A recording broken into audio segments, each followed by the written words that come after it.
नमस्ते, वंदे मातरम, जय हिंद। आप सभी का इस चैनल पर स्वागत, वंदन, अभिनंदन। इस निवेदन के साथ कि अगर अभी तक आपने इस चैनल को सब्सक्राइब नहीं किया है तो नोटिफिकेशन के साथ सब्सक्राइब अवश्य करें। आज का विषय राइट टू इंफॉर्मेशन एक्ट से लेकिन वीडियो ऑन डिमांड की कैटेगरी में अपने एक राकेश भगत जी हैं, ग्राम पंचायत दुलदुला, जिला जशपुर, छत्तीसगढ़ से हैं। उन्होंने हमारे व्हाट्सएप पर जो जन सूचना का आवेदन था उसको भी हमें प्रस्तुत किया और जो उत्तर आया था जन सूचना अधिकारी से वह भी हमारे पास भेजा उन्होंने। यह विषय आपके लिए इसलिए मैं प्रस्तुत कर रहा हूं क्योंकि जो विकास के कार्य होते हैं उससे दिव्यांगजन अछूते नहीं हैं। गांव में जितने भी विकास कार्य होते हैं, अगर हम आरपीडब्ल्यूडी एक्ट को देखें तो दिव्यांगजन के लिए भी जो धन आता है सरकारी, उसमें विकास के लिए एक प्रतिशत निर्धारित है, वह उस मद में खर्चा होना चाहिए। परंतु राकेश भगत जी की जो आरटीआई थी वो समग्र विकास को लेते हुए थी, यानी समावेशी भारत की बात को लेते हुए थी। उन्होंने जो ग्राम सचिव हैं, जन सूचना अधिकारी हैं, उनसे 13 बिंदुओं की सूचनाएं मांगी। 13 बिंदुओं की सूचनाओं में से जो उनकी पहली सूचना थी वह यह थी कि शासन द्वारा 14वीं वित्त मद में कितनी धनराशि प्राप्त हुई उसकी सत्यापित प्रति उपलब्ध कराएं। फिर दूसरी उन्होंने जो सूचना मांगी, ग्राम पंचायत दुलदुला के अंतर्गत कौन कौन से विकास कार्य हुए हैं उसकी वर्षवार पूरी जानकारी की सत्यापित प्रति। तीसरा जो उन्होंने मांगा, कैश बुक की सत्यापित प्रति। चौथा, खरीदे गए सामग्री का बिल वाउचर की सत्यापित कॉपी। पांचवा उन्होंने मांगा, बैंक पासबुक का 14वां वित्त राशि जमा एवं आहरण दर से सत्यापित कॉपी। सामग्री खरीदते समय लिए गए कोटेशन की सत्यापित कॉपी। सभी निर्माण कार्य की राशि आहरण हेतु प्रस्ताव की सत्यापित कॉपी।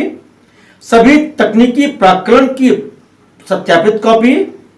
सभी निर्माण कार्य के स्थल प्रस्ताव की सत्यापित सूची। हर निर्माण कार्य के मजदूरी भुगतान के मास्टर रोल की सत्यापित कॉपी। मां पुस्तिका की सत्यापित कॉपी। कार्य योजना की सत्यापित कॉपी और जो पंच बैठक की कार्यवाही होती है उसकी पंजी की सत्यापित कॉपी मांगे। जन सूचना अधिकारी ने आपको एक उत्तर दिया और वह उत्तर आप अगर सुनेंगे तो शायद आपको हंसी भी आएगी और हंसी के साथ साथ आपको गुस्सा भी आएगा। जो रिलेवेंट पोर्शन है पढ़ के सुना रहा हूं। उपरोक्त संदर्भित विषयांतर्गत लेख है कि आपके द्वारा सूचना के अधिकार अधिनियम के अंतर्गत मांगी गई जानकारी वर्ष जनवरी 2018 एवं अगस्त 2021 तक 13 बिंदु की सत्यापित कॉपी की बिंदुवार जानकारी चाहिए गई है। और फरमाइएगा, यह रिलेवेंट पोर्शन है। अतः सूचना के अधिकार अधिनियम 2005 के अंतर्गत एक वर्ष एवं कैश बुक और पासबुक में अन्य योजना का प्रविष्ट होने के कारण फोटोकॉपी दिए जाने का प्रावधान नहीं है। पूरा जन सूचना अधिकार अधिनियम जितना हमने पढ़ा है उसमें कहीं भी यह उल्लिखित नहीं है कि आप सिर्फ एक वर्ष की ही सूचना मांग सकते हैं। जैसा श्रीमान जन सूचना अधिकारी जी ने लिखा है कि बैंक पासबुक में अन्य योजनाओं की जानकारी है, तो मुझे नहीं लगता कि अगर सरकारी योजना की जानकारी उसमें अंकित है तो वो किसी प्रकार प्रकटीकरण से मुक्त है। हां, अगर व्यक्तिगत किसी के पासबुक होती तो बात समझ में आती, तब वहां पर अधिनियम की कुछ धाराएं हैं, उनके तहत कार्यवाही हो सकती थी। तो यहां पर आप देखेंगे जो सूचनाएं जन सूचना आवेदक ने चाहिए थी उनमें से अगर जन सूचना अधिकारी को नहीं देना था तो कम से कम विधिक बिंदु लेते वो जिसके अधीन वो इनकार कर सकते थे। और इस तरह से झूठी और मनगढ़ंत प्रावधान बना करके जन सूचना आवेदक को सूचना प्रदान न करना आवेदक को, जो भारतीय नागरिक है, सूचना तक की पहुंच से वंचित करने के समतुल्य है। जन सूचना अधिकार अधिनियम केंद्रीय अधिनियम है, सेंट्रल एक्ट है। स्टेट्स ने रूल्स फ्रेम किए हैं और कोई भी स्टेट सेंट्रल एक्ट के विरुद्ध ना तो कानून बना सकती है और ना ही रूल्स फ्रेम कर सकती है। आपको याद होगा हमने एक वीडियो डाली थी जिसमें वेस्ट बंगाल में हीरा की बात हमने करी थी, जिसमें वेस्ट बंगाल सरकार ने केंद्र सरकार के पैरेलल एक इनैक्टमेंट पारित किया था। सुप्रीम कोर्ट ने क्वेश्चन कर दिया था उस इनैक्टमेंट को। लेकिन चूंकि छत्तीसगढ़ में अभी तक जितना हमने पढ़ा है, कहीं से भी ऐसा नहीं है कि जन सूचना अधिकारी जो 1 साल की बात कर रहे हैं वह उल्लिखित हो।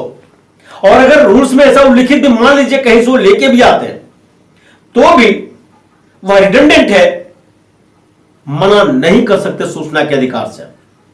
अब बात आती है कौन कौन से विकास कार्य हुए, जो भी विकास कार्य हुए। चूंकि गांव में बहुत सारे विकास कार्य होते हैं तो भाई क्या दिक्कत थी, गांव में अभी ग्राम पंचायत है, ग्राम पंचायत में बैठकें होती हैं, जो जो योजना बनी है उसकी कॉपी दे दीजिए, उनसे शुल्क ले लीजिए, जैसा कि उन्होंने कहा भी हम शुल्क देने को तैयार है। अपना उसमें वो छांटे भी नहीं, तुलना करें कौन सी योजना हुई कौन सी योजना नहीं हुई। कैश बुक में आप कोई व्यक्तिगत एंट्री तो करते नहीं हो। कैश बुक में आप जो भी एंट्री करते हो वह जो आय करते हो, जो व्यय करते हो, वही तो आप करते हो। मोर ऊपर आप ये कह सकते हो कि यह चीज सूचना बहुत ज्यादा है तो भैया उनको बोल दीजिए निरीक्षण कर लें, निरीक्षण करके सूचनाएं प्राप्त कर लेंगे वो।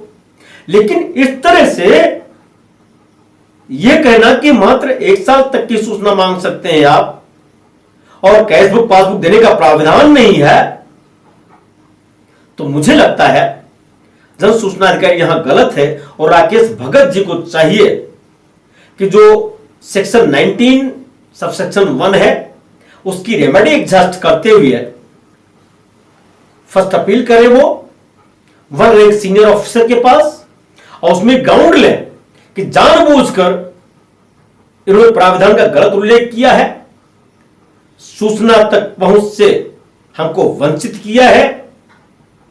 चूंकि यह व्यापक जनहित में है, करप्शन इन्वॉल्व है, इसलिए व्यापक जनहित में सूचनाओं का प्रकटीकरण आवश्यक है। आप जानते हैं भिन्न भिन्न प्रदेशों की नियमावली भिन्न भिन्न है। छत्तीसगढ़ में जब आप जन सूचना आवेदन प्रस्तुत करते हैं तो वहां पर विशेष प्रावधान है, 10 रुपए का शुल्क लगता है, नॉन जुडिशियल स्टैंप, एनजेएस उसको बोलते हैं, एनजेपी भी है वहां पे, यानी नॉन जुडिशियल पेपर। अगर आपने एनजेपी लिया है तो आप उस पर भी सूचना लिख सकते हैं।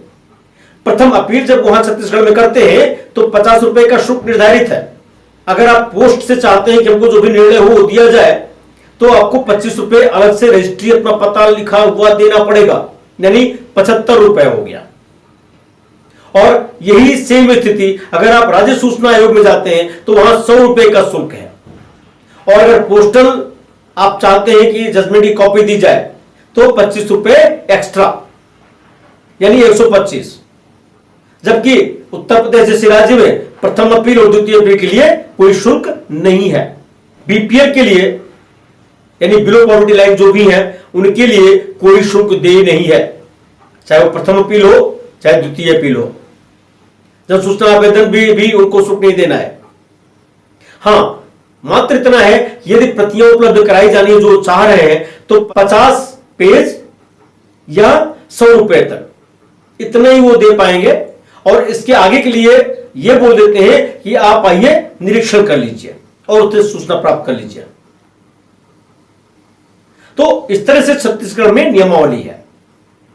मुझे लगता है कि राकेश भगत जी को अगर वो चाहे तो सीधे धारा 18 में शिकायत भी कर सकते हैं।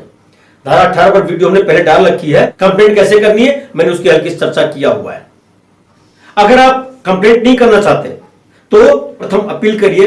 प्रथम अपीली अधिकारी वो होते हैं जो जन सूचना अधिकारी से 1 रैंक सीनियर ऑफिसर होते हैं, उनको आपको भेजना है। क्योंकि जन सूचना अधिकारी ने जब इस आपके जन सूचना आवेदन का निस्तारण किया है तो एक मैंडेट है कि जन सूचना अधिकारी ये बताएंगे कि प्रथम अपील कितने दिन के भीतर और किसको करनी है। वो पता भी नहीं लिखा उन्होंने, वो भी कंसील किया है, तो मैंडेटरी प्रोविजन का भी उल्लंघन किया है। हमें लगता है कि जन सूचना अधिकारियों को अभी भी संवेदनशील बनाने की जरूरत है, जागरूक करने की जरूरत है, और उनका भी दोष नहीं है। एक साथ 50 काम उनको दिए जाते हैं, कई सारे गांव उनको दिए जाते हैं, वो बैठ के किताब पढ़े, कानून की किताब पढ़े या नौकरी करें, क्योंकि तुरंत उनको फीडबैक भी देना होता है, उनके सामने व्यवस्था होती है, स्टाफ उनके पास है नहीं। तो छत्तीसगढ़ सरकार को भी चाहिए कि इस तरफ थोड़ा सा अपने ध्यान बटाए, और वहां के राज्य सूचना आयोग को भी चाहिए कि मात्र आदेश पारित करने से कुछ नहीं होता। आप मोरओवर क्या करेंगे? पनिशमेंट करेंगे, 25,000 का पनिशमेंट कर देंगे, इंक्वायरी करवाएंगे, प्रमोशन में उसके लिए दिक्कत आएगी, इतने तो होगा ना। लेकिन बात फिर वहीं की वहीं रह गई। जागरूकता के अभाव में जन सूचना अधिकारी इस तरह से गलत प्रावधान का उल्लेख करते हैं, और आम जनमानस जो है इस तरह से सूचनाएं भी मांगता है कि वो फिर देने से विरत रह जाते हैं।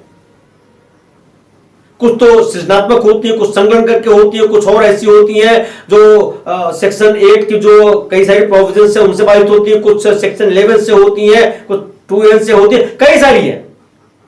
तो जन सूचना अधिकारी को चाहिए कि जब भी जन सूचना का निस्तारण करें उनको जुडिशियल मैंड अप्लाई करना चाहिए, न्याय विवेक का इस्तेमाल करना चाहिए, और अगर क्रिप्टिक ऑर्डर पास करेंगे, जस्टिफाइड ऑर्डर नहीं होगा तो फिर पनिशमेंट होना तय है।